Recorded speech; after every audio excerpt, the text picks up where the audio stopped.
Hello and welcome. You're watching UATV News with me, Ksenia Bugay.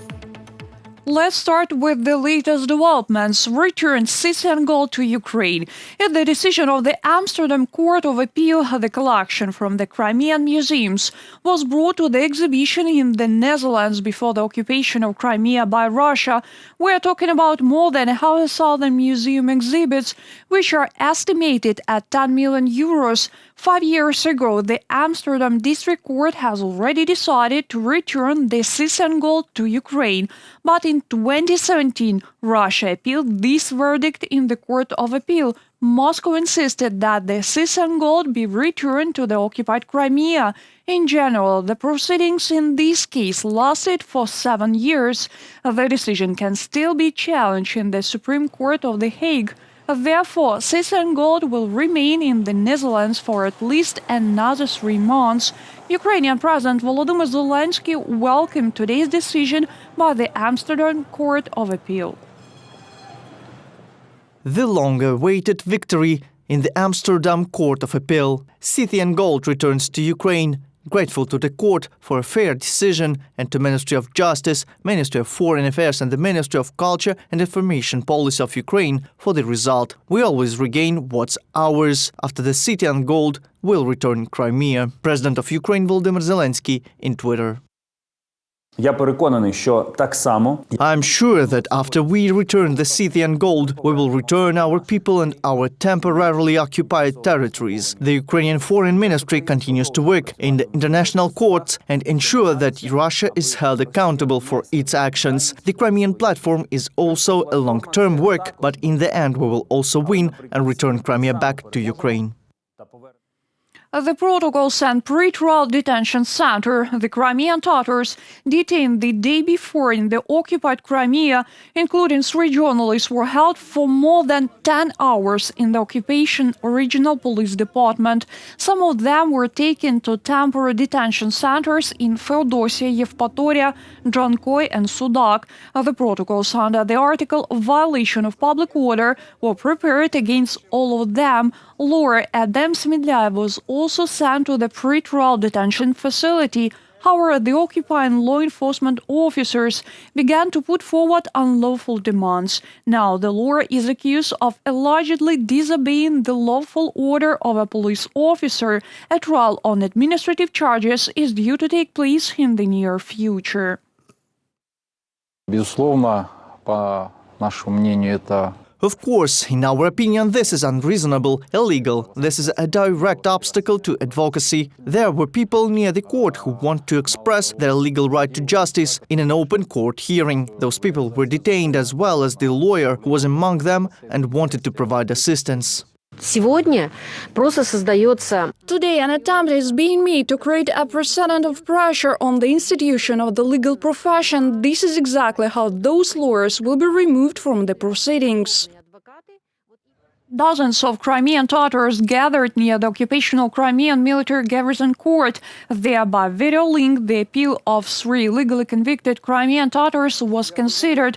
In November last year, Rustem Emirsuinov, Iskander Abdulganiyev and Arsen Abkhairov were sentenced by Russian court to terms from 12 to 17 years in prison.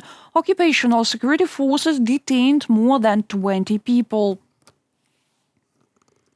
Russia is sending signals that the meeting of the leaders of the Normandy 4 may not take place. Yulia Osmolovskaya, executive director of the Institute for Security of Eastern Europe, announced this. She is confident that Germany and France are interested in negotiations, but the Russian Federation, in every possible way, avoids them. At the same time, the meeting of the heads of the Ministries of Foreign Affairs of the Normandy former states will take place. Встреча министров иностранных дел. The meeting of foreign ministers is a kind of compromise and concession that Russia will be ready to make, and perhaps everything will be limited to this meeting. There are no signs of expecting that it will agree for the meeting based on its tough position. The main sources of which is Ukraine did not fulfill the agreement on the results of the 2019 Paris summit. Therefore, no results, no point in meeting.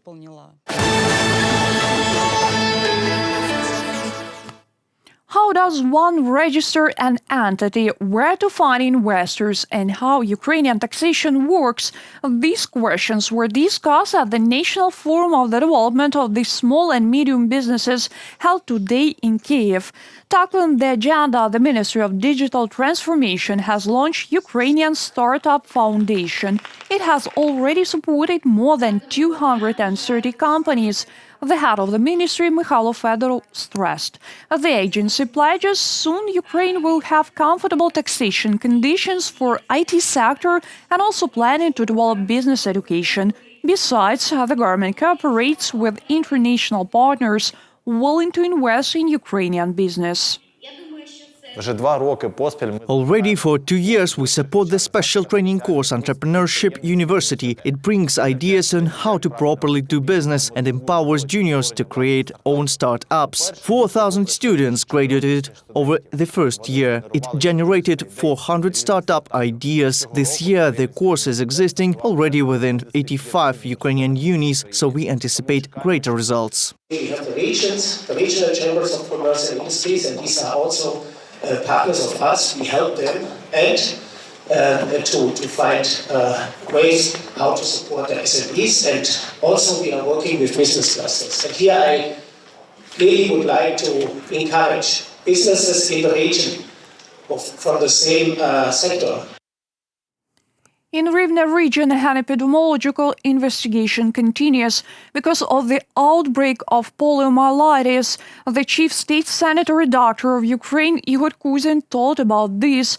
Another team is working in the Transcarpathian region. A family that had contacted a sick child lives there. On October 1st, in Rivne region, a 17-month-old girl was diagnosed with paralysis as a result of polio infection. 6 more children in this family were carriers of the virus. All of them were not vaccinated against the disease. According to Igor Kuzin, only 87% of children in Ukraine received vaccinations against polio last year. In some regions, this number is less than 50%. Vaccination is the only effective method of fighting polio. According to the instructions which are now guiding the government, a 0 round of immunization of children was launched at the regional level, which is necessary in order to protect children from the polio virus. Our main next steps in this outbreak are directly to conduct a high-quality and full-fledged epidemiological investigation, and now the team are working in Rivne region and Transcarpathian region. 734 people have died in Ukraine due to coronavirus over the past day. This is the highest number since the start of the pandemic. More than 19,000 people received a positive test. Among them, almost 1,500 are children. Most of all new cases are registered in the Dnipropetrovsk, Odessa, and Kharkiv regions. From now on, a passenger will be responsible for having a vaccination certificate or a negative test for COVID-19 while traveling inside Ukraine. The corresponding decision was adopted by the Cabinet of Ministers of Ukraine. It goes about regular and irregular transportation by road between regions with yellow and red epidemiological levels. Moreover, if there are less than 5 people in the vehicle, the new standards are not applied.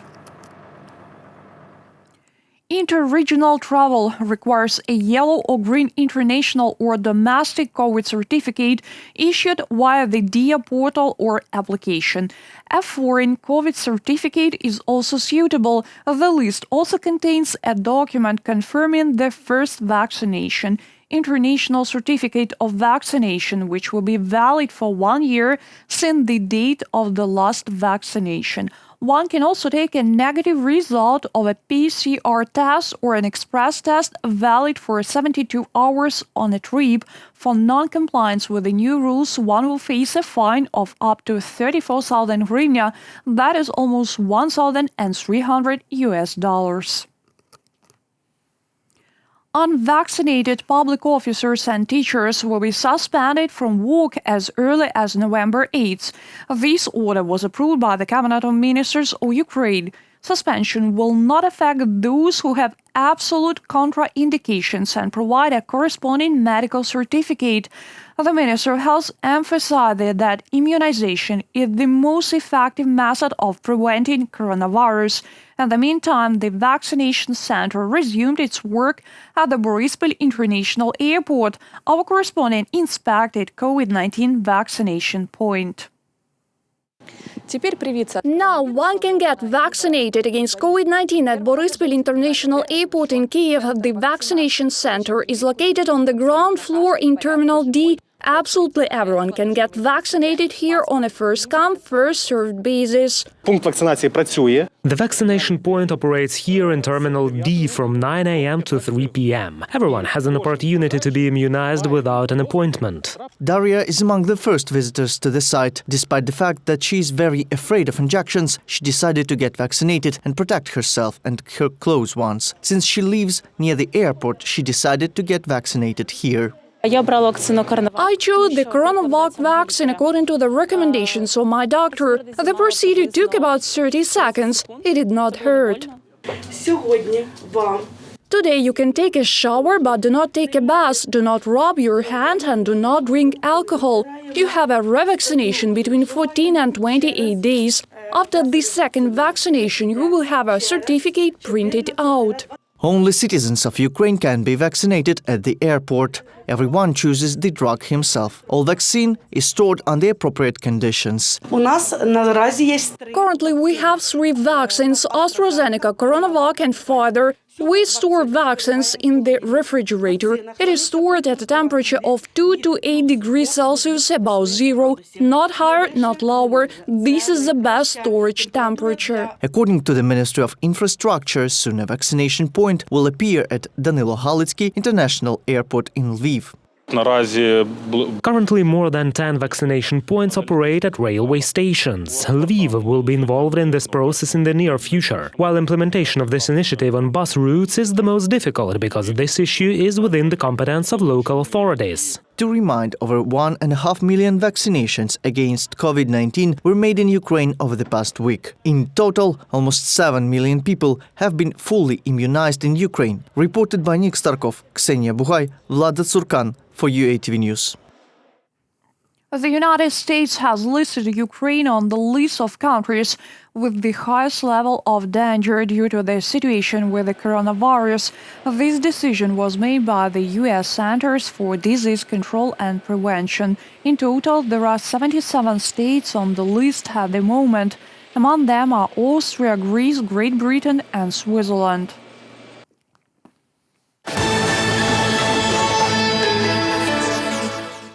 The memorial complex is planned to be created in the Babi Yar National Reserve in Kyiv. All objects and memorial sites will be combined into a single memorial park.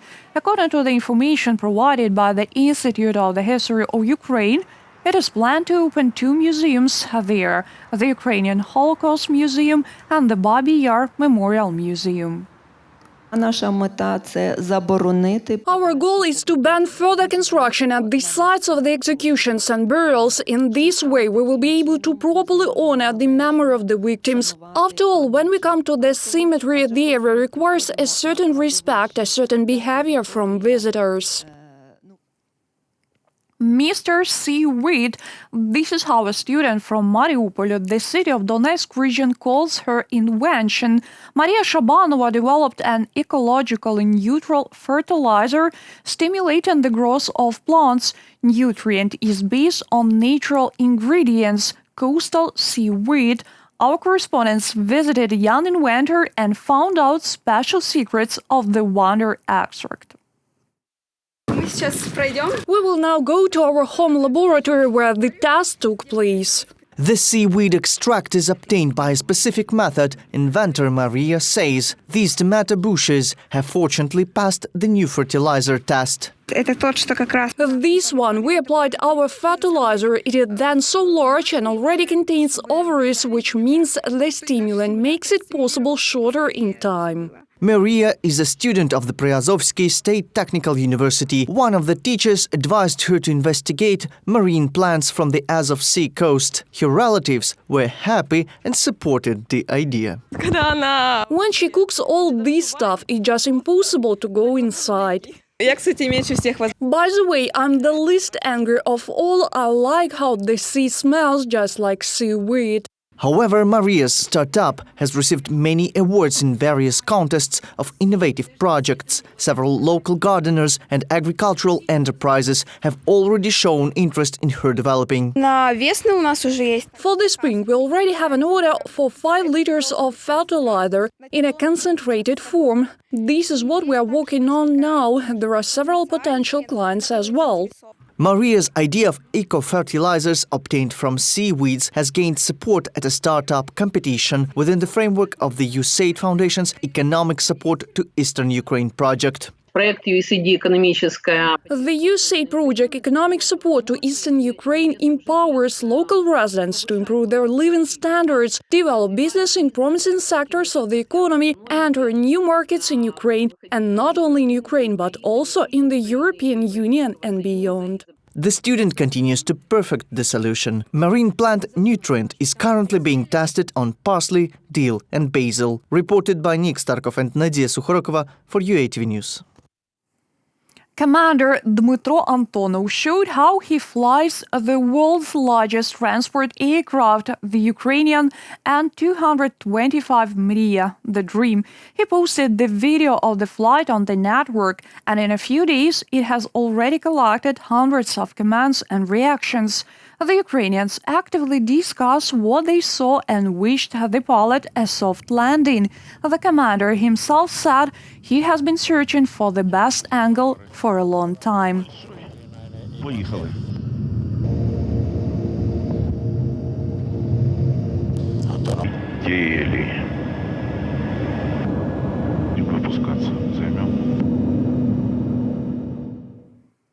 That's all for today. More updates on our official website, YouTube, Facebook and Twitter pages. Stay safe and take care of yourself.